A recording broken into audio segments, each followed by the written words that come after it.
పూర్గుల రామకృష్ణరావు గారు ముఖ్యమంత్రిగా ఉండి హైదరాబాద్లో రాజీనామా చేసి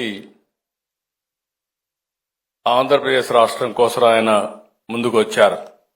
దాని ఫలితం 1956 నవంబర్ 1న ఆంధ్రప్రదేశ్ రాష్ట్రం అవతరించింది.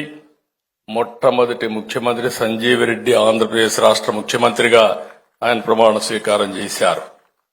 అంటే మీరు చరిత్ర అంతా ఎందుకు చెబుతున్నారంటే ఇలాంటి సందర్భంలో మనం అందరం కూడా ఆలోచించుకోవాల్సిన అవసరం ఉంది. మళ్లీ 1969లో తెలంగాణ కోసం రాష్ట్ర ఉద్యమం జరగడం, తర్వాత ఇక్కడ జై ఆంధ్ర ఉద్యమం జరగడం, ఇక్కడి నుంచి అనేక ఉద్యమాలు జరిగి తర్వాత ఎన్టీ రామారావు గారు ముఖ్యమంత్రి అయిన తర్వాత తెలుగువారంతా ఒకటే అని చెప్పే ఉద్యమంతో ఆయన ముందుకు పోవడం. ఫస్ట్ టైం మీరు చూస్తే తెలుగు వారందరినీ గుర్తించే విధంగా ట్యాంక్ బండ్లో విగ్రహాలు పెట్టిన ఏకైక వ్యక్తి నందమూరి తారక రామారావు గారు. ఆ రోజు ఆయన ఆలోచించి పొట్టి శ్రీరాములు గారి త్యాగాన్ని గుర్తుపెట్టుకుని పొట్టి శ్రీరాములు తెలుగు యూనివర్సిటీ ఏర్పాటు చేసిన నాయకుడు ఎన్టీ రామారావు గారు. ఆ తర్వాత నేను వచ్చిన తర్వాత నెల్లూరు జిల్లాకు పొట్టి శ్రీరాములు జిల్లాగా నామకరణం చేసింది తెలుగుదేశం పార్టీ.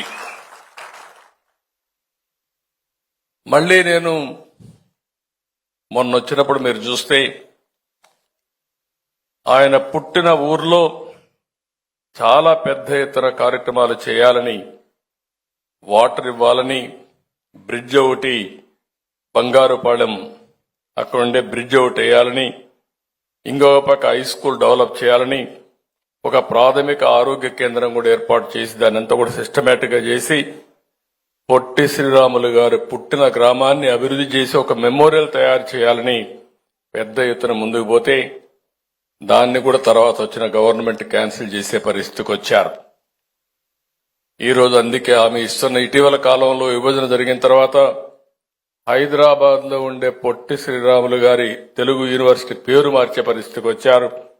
ఈరోజు హామీ ఇస్తున్నాం, తొందరలోనే పొట్టి శ్రీరాములు పేరుతో తెలుగు యూనివర్సిటీ ఏర్పాటు చేస్తాం.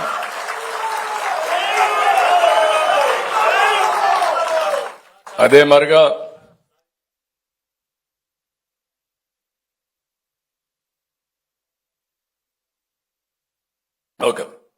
చెప్తాను. అదేవిధంగా ఈరోజు మీరు గుర్తుపెట్టుకోవాల్సింది, రాష్ట్ర ప్రజలందరూ కూడా గుర్తుపెట్టుకోవాలి, రాజకీయాల కోసం ఎప్పటికప్పుడు ఇవన్నీ కూడా కన్ఫ్యూజ్ చేస్తా ఉంటారు. 1953 అక్టోబర్ 1 ఆంధ్ర రాష్ట్రం ఏర్పడింది. 1956 నవంబర్ 1 ఆంధ్రప్రదేశ్ రాష్ట్రం ఏర్పడింది. 2014 జూన్ 2న నవ్య ఆంధ్రప్రదేశ్ రాష్ట్రం ఏర్పడింది, తెలంగాణ రాష్ట్రం ఏర్పడింది.